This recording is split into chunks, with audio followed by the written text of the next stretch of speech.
સાસુએ એટલું સમજવું. આ દુહા સાહેબ બે મર્મ કવિ હાલના કહે છે. વાહ કેવી વવારું લોક સમાજમાં હોય એના સંદેશના બે દુહા.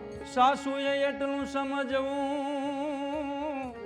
અને હયે ધરી હરિયાંશ એ પણ વવ રે નો હોત વિશ્વમાં એ તો ક્યાંથી વધત તમારો એવા.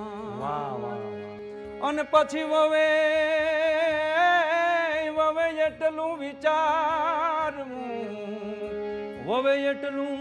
વિચારવું અને ગ્રહણ કરી સદગ્રંથ એ પણ સાસુ નો હોત સંસારમાં એ તો ક્યાંથી પામત કંદ. વાહ વાહ